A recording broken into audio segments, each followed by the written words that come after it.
Hello, in this video I'm going to be covering on how to make this desk with panels. Why panels, you ask? Because I can make it as wide, deep, or as tall as I want, thusly give me a lot of leeway in the building of it. And in this video you'll find two links that cover extensively on how to use a tongue and groove router bit to make the panels and on how to make the drawers. Thank you and enjoy the build. For a video of how to set up a tongue and groove router bit setup, click the link above, and while you have everything in part, don't forget the sand so you can get to those hard to reach places. Now it's time to assemble all of our panels. So before I begin, I placed a metal mark on this base part right here and on this vertical right here. And all I want to do is take a little bit of glue and align it to the center mark that I placed earlier.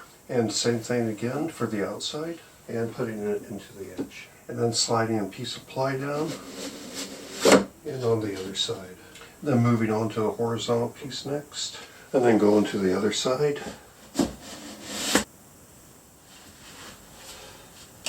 So two more of these to go, and I'll show you what to do on the back panel. Okay, so now it's time to make the back panel for the desk, and I centered this bottom vertical 13 inches off the edge, and this is where the drawer assembly will go for the desk. And for the back panel, we're just doing everything from this bottom vertical on up.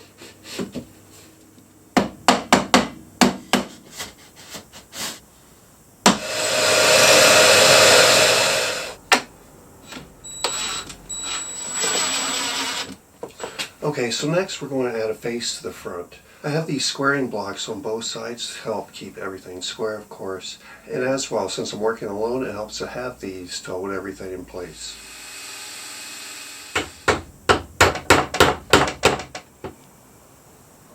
And to help keep the correct distance, I got these spacers right here. Okay, so using the same spacer that I used on the bottom, I'm going to just space this out on the top right here and drop a pin. Okay, and then one more use for the spacer to get an accurate measurement.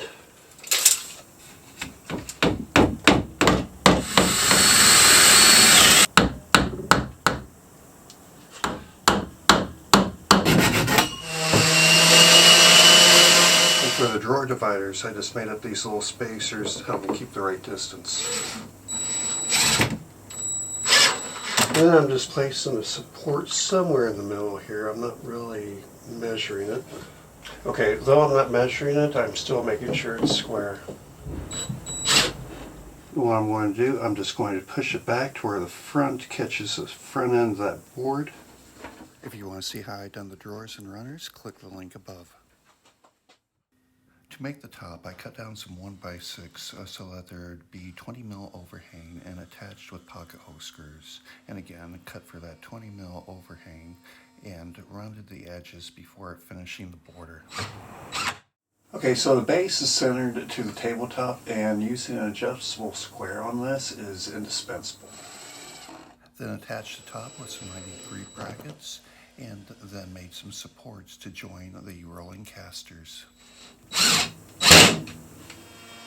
After everything was put together, I used a round over bit for the edges, final sand, and then of course used some tongue oil for finishing.